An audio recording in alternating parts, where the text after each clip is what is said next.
Hello and welcome to Antinatalism this week. Too weird to believe, too plausible to deny, mind-blowing philosophical ideas is an upcoming book containing a chapter by David Benatar. The book is a collection of 29 philosophical essays and is compiled by Cliff's sources. The first 15 essays are about what we should be doing or not doing, and the rest are on what is true. Two chapters in that are related to antinatalism. Chapter 6, More Lives Better Than Good Lives, is written by Jesper Ryberg, but that is not available for free. However, Chapter 7, We Should Not Reproduce by David Benatar, is available in preview on Google Books. As always, Benatar writes with clarity and precision about different arguments for antinatalism. Right off the bat, Benatar clarifies that antinatalism is not just for human beings. When he says antinatalism is a view that it is always wrong to bring a new sentient being into existence. After a very quick walkthrough of the history of antinatalism with ancient references to Sophocles, Hinduism and Buddhism, and recent philosophers like Schopenhauer, etc., Benatar cautions against using any kind of force to impose antinatalism. There are not many references to his axiological asymmetry here, but there's a section dedicated to why there are more harms in life than benefits. He suspects that people might be living lives that are actually not worth starting without recognizing that this is the case. Now, of course, such an accusation will be met with resistance. After all, who is he to tell us what our quality of life is? If I feel my life is good, then it must be good. But by that logic, if I feel my life is bad, do people agree with that, or do we see optimists trying to cheer us in such cases? It is curious that the same logic is rarely applied to those who are depressed or suicidal. In these cases, most optimists are inclined to think that subjective assessment can be mistaken. However, if the quality of life can be underestimated, it can also be overestimated. And because of our evolutionary biases, we tend to overestimate the quality of our lives. Benatar gives empirical evidence for the asymmetries between bad and good. The worst pains, for instance, are worse than the best pleasures are good. The asymmetry runs through so many aspects. Pleasures are momentary, pains can be chronic.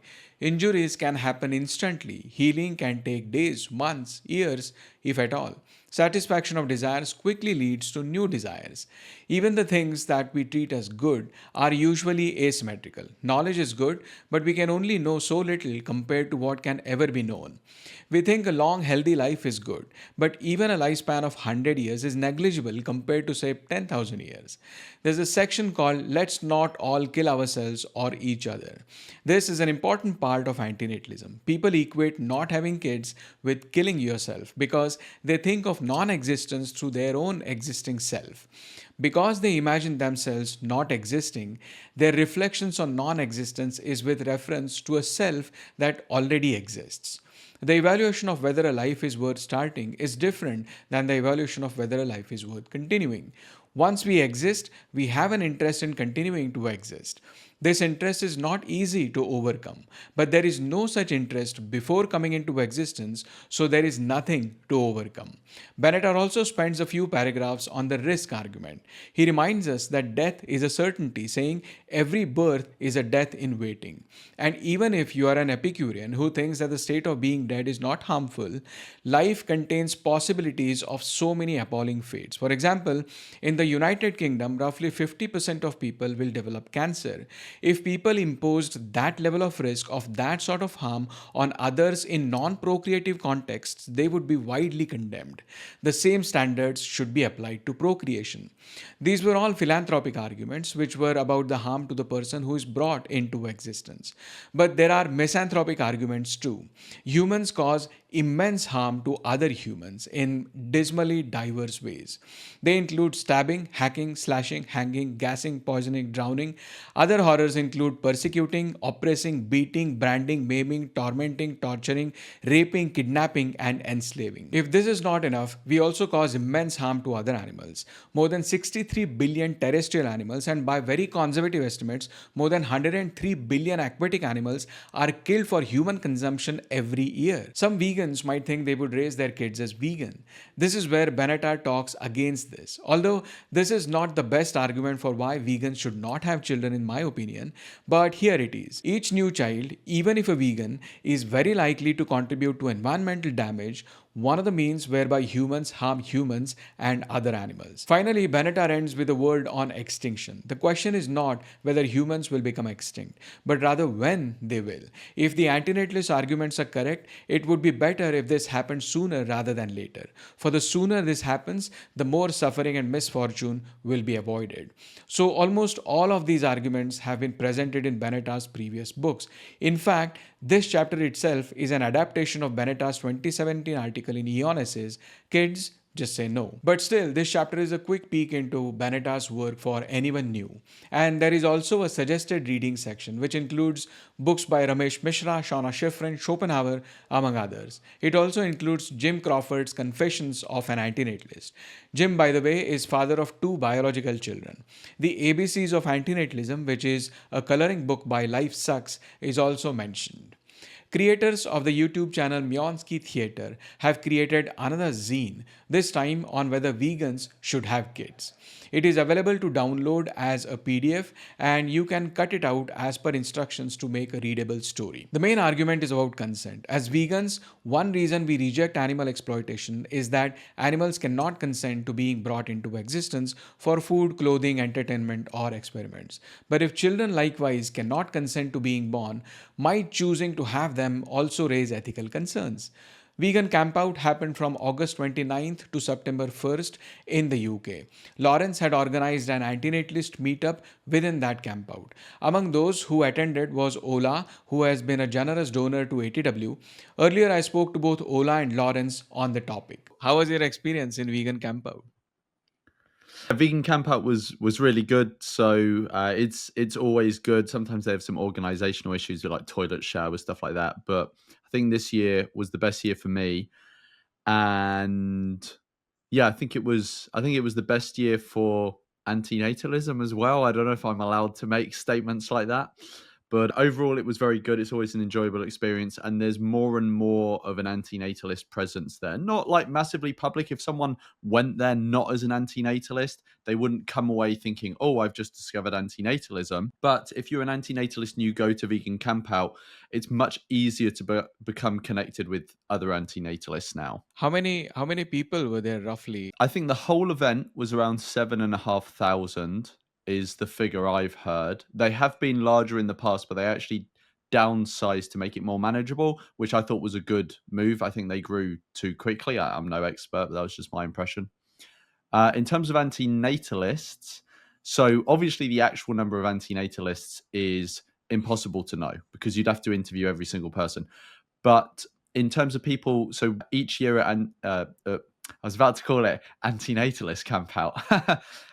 Each year at Vegan Camp Out, I organize an antinatalist meetup, and this year we had about 20 to 25 people come to that hangout. Some of those people were just like interested in antinatalism. They wouldn't like wear the label themselves. But then there were other people who I know are antinatalists who didn't come to the hangout because they have other priorities on that, on that weekend at the event, or there was something else that they really wanted to go to that sort of clashed with it. I wouldn't be surprised if there were like over 100 antinatalists there, but you just don't know who all of them are, right? But yeah, I would say in terms of antinatalists that I could go up to and talk to and know that they're an antinatalist, there was at least like 30, something like that. So it's interesting that they have given you the space, like within Vegan Campout over there, you're allowed to do this antinatalist meetup. Yes, but it's an informal meetup, so it's not officially sanctioned or anything like that by Vegan Camp Out. So there's a few like groups that,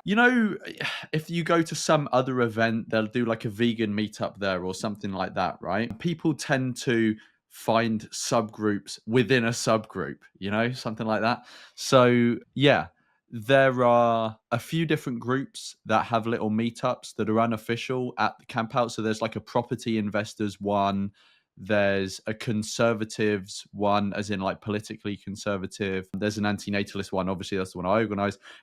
And there'll be other ones as well. So it's not officially recognized or anything like that. But I just basically put the word around, a month ahead or whatever, saying there's going to be another antinatalist hangout. Here's all the details. This is where it will be. This is when it will be. And then we have the hangout. So we've done it 3 years now. This was the third time.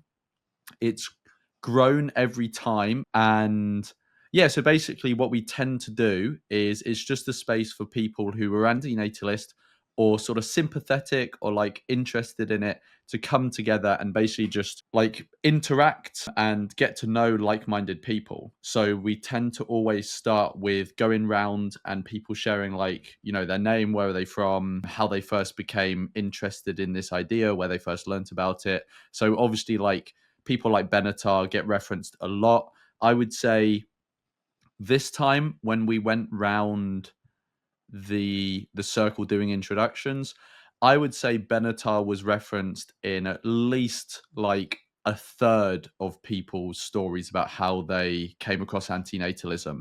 Other common stories were that they randomly came across it in like an article, or they've just always had this point of view. You know, there are a few people like that. They just always had this point of view, and it's just later they came across the term and they realized it was a thing. It was really nice that like a few people also mentioned my channel as well. I think when they referenced my channel, it wasn't that they first came across antinatalism with my channel. I think they'd heard about it before, tried to seek out more information, and then they came across my channel and sort of watched some of my videos.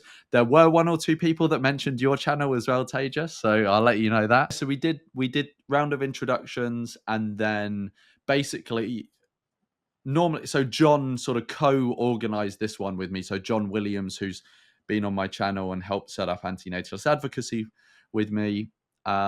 So he helped sort of co-organize this one. And what we would do is we would basically just come up with a few subjects to sort of chuck in the ring and people can start discussions and stuff like that. And there were also people that brought their own topics to discuss or questions to ask, right? Because you got to remember, this meetup will, for many of the people there, will be the first time they've ever met other antinatalists. So there were a few people there at the meetup that they said, this is really weird because this is the first time I've been surrounded by people who have the same point of view as me. So it's really nice, but it's a bit weird for them. The hangout went for about 4 hours, which you know, was a bit brutal for me because I was in the same position for like 4 hours and got sunburnt as a result. The only like formalized bit of it was that introduction round at the start. Apart from that, it was pretty much people would just bring up a topic and we would then all share our opinions on it and discuss it. We got like a group photo, and which is the group photo that I'm sure you'll pop up on screen at some point and people can go and see on my channel. After we took the group photo, there were a decent amount of people that then went on because they wanted to go and see other things at the festival and stuff like that. And after that point, there were a smaller group of us that stayed to continue the conversation, and we actually got other people join us afterwards who weren't antinatalist but were like familiar with it and wanted to like discuss it and kind of debate it. So at that point it kind of opens more up into like, let's debate this topic with also non-antinatalists, rather than this is a sort of space for people to sort of share like-minded opinions and stuff like that. So that was quite cool as well. So we got some people giving pushback as well. Yeah, that's what I was going to come to. Was there any negative reaction, any resistance, any like people saying you're Not not? at the time. There wasn't any negative pushback or reaction at the time, but there was when I was advertising it. But that happens every time. So when I usually just advertise it by like sharing a Facebook event in Facebook groups and other places, and there does tend to be a bit of pushback then. I would say it's kind of, I think maybe people are used to seeing that there's a meetup now, so people don't really like troll it as much anymore. But you tend to, like, on when I'm advertising it, there tends to be a few comments of like, "Oh, you know, I'm gonna bring my kids," or so. Which obviously there would be no problem with someone bringing their kids if you genuinely wanted to come and join and bring your children and it be sort of like an educational thing. Obviously, there's no problem with that, but I know the people that leave these comments now because it's usually the same people, and they're just doing it to try and get a reaction. That's the bacon of the. Exactly. Yeah. Yeah. Exactly. I'm gonna eat twice as many animals so that you don't make a difference, type thing. Yeah. Very good. Fantastic. You're organizing these meetups, Lawrence, and hope we see more on next year. Yes. So there will be one next year. There was one other very unexpected thing that happened at Camp Out, which I'm not sure I've mentioned to you, and I'm not sure anyone outside of Camp Out would really know about yet. So there's a comedian in the UK called Sarah Pascoe. and she is vegan. I don't know how long she's been vegan for, but I think she's been vegan for a while. And she was at the vegan campout. I think she was basically considered like the headliner. So some people might already know her, but she did a sort of half an hour stand up routine at the campout this year. And it actually took a very unexpected turn where by the end of it, obviously, I want to say up front, she's a comedian. This was ultimately a joke. So, you can't take it too seriously. But also, it's cool that this was the topic of a joke. That she actually, the main like ending, the bit that she sort of peaked on and ended on in her set was that she advocated for people not to have kids. Like I'm saying, this is ultimately a joke. So I'm not sure this is a genuine message she's putting out. But basically, a lot of her set was about the struggles that she has during parenting and stuff like that. And then and like funny stories surrounding that. And then nearer the end, she talks about how having kids is bad for the environment. So like a voluntary human extinction type Les Knight type message. She says having kids is bad for the environment, but I've already had two.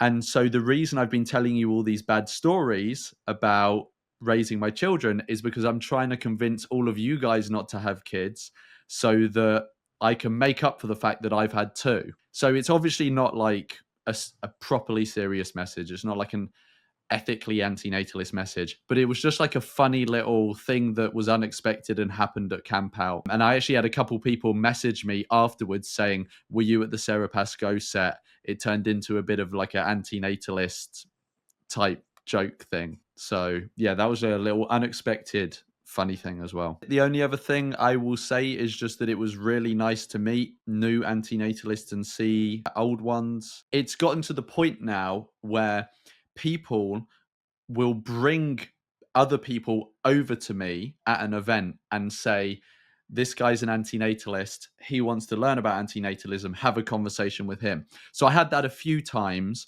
when people were brought to me to have a discussion about antinatalism with them. And I had a few really nice conversations with people. There was one particular guy who I just sort of bumped into him, and it was mentioned that I was an antinatalist, and the guy was like, oh, that's kind of interesting. I've never really, that's not a view I've adopted. I've sort of vaguely heard of this before. I don't really know what it's about, blah, blah, blah. So I ended up having a one-on-one conversation with him for I would say maybe about like 45 minutes to an hour, just walking around camp out, getting food together, just explaining antinatalism to him bouncing all sorts of questions off me and stuff like that. And at the end of the conversation, I don't think he's like a signed up antinatalist or anything like that. But I think he now like considers it like a serious point of view, right? And this is not something just to be dismissed. And he understands that it carries weight, and it's in his mind now, So yeah, there was a few little cool things like that. So you're now becoming a guru of antinatalism. I don't know if I'd say guru. Maybe a pound shop guru. No, just someone that people come over, and I was available. I was, people just know I'm antinatalist, so they bring people over. Well, first of all, I just want to say that it's so nice to be here. I actually get an invitation from ATW because, as Titus knows, I'm a regular viewer and a bit of a fan. So it's nice to be on this side of the news. And I haven't even done anything really, apart from going to the meetup at the vegan campout, which was my second time actually. I missed the first one, which was in 2023. But I was there last year and I enjoyed it so much that I knew I would definitely try and make it again this year. And of course, huge thanks to Lawrence for organizing it again. I think we had almost as many people as last year, or maybe even a few more. And it was great because I think this year we actually had more antinatalists rather than people who were interested in antinatalism there. So last year there was a bit of a kind of pushback and debate going on, while this year you really felt like you were among your people, which was really, really nice. And I suppose the only thing to say is that because it's got so big now, it's almost kind of that becomes a bit of a problem, I suppose, because you may have seen the picture of us sitting in the big circle, and it gets more and more difficult to interact with people because you have to speak out, and not everybody is comfortable talking really loudly. So I like myself, I talk a lot and loudly, but for some people it can be a bit intimidating. So it's nice that afterwards you always get a chance to just hang out with people in smaller groups, or if you're there for the whole weekend, you get a chance to meet people even out with the meetup itself, which is really nice, kind of one-to-one. And I really enjoy that because it's so nice to meet people who obviously are antinatalists, but they all have their own stories, and it's so nice to talk about other things because shock, horror, antinatalists do talk about other things as well, and that can be really nice. So yeah, it's great because obviously I really like going to meetups in London. I'm very lucky because Lawrence tries and organise them quite regularly, and he kind of tries and encourage other people to organise them as well. So I've been to quite a few of those, but they're much smaller. And this one is just, and because it is kind of, obviously the meetup is just on a Sunday at 11 usually, but you have the rest of the weekend if you want to hang out with some of the people for the rest of the weekend, which is really, really nice. So, and I can just say that, for everyone out there who feels like meeting antinatalists online is not enough, I definitely recommend trying to organize a meetup, no matter how small. It really makes a huge difference to meet people in person. I really enjoy that. And the other thing is that the more people you meet, you might actually make really good friends as well through that, because obviously not everybody who is antinatalist is somebody you're going to, click with. It's not somebody you're going to get on with immediately. We're all different people, but the more people you meet, the more likely you are to actually make really good friends. And I definitely have, through Lawrence's Discord server as well. That's another good place to hang out with fellow antinatalists online. I've made a couple of really good friends, really close friends, and it's just so nice to meet people in person. That's all I want to say. And if you get a chance, go and meet people. Don't feel shy about this. It really is very, very, very nice to meet antinatalists in person. So I think that's all I have to say. So definitely there'll be one next year, I'm sure. So if you're anywhere near England, and I know people who drove 13 hours to be there this year. So it definitely is worth the journey. And in the antinatalist meetup, was there a diversity of views, or because antinatalists themselves don't agree with a lot of things, like Yes. humans, animals, vegans, this and that. So Yes, I think and you can feel like people are, obviously some people are really up for a debate, and that's why it's so nice to maybe have.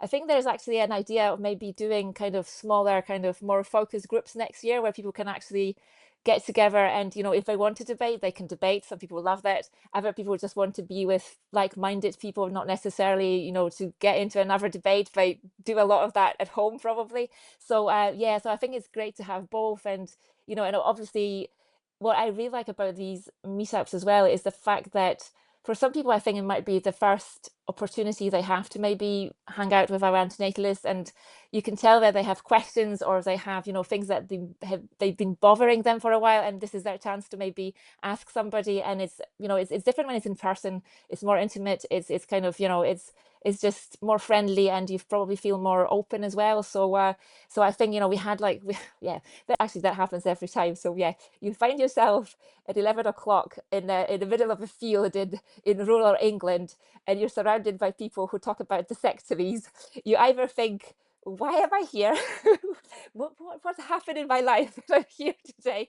Or you actually think, yes, this is where I'm meant to be. This is definitely the right place. And that's exactly what it is. I mean, people really kind of want to have those conversations. So yeah, I think that just meetups are just so, so useful. And of course, they can lead up to other meetups, or people just, becoming friends and maybe chatting offline, offline, online, in person, whatever. So yeah, definitely they make a huge difference, I think, to a lot of people's lives, because we are such a minority.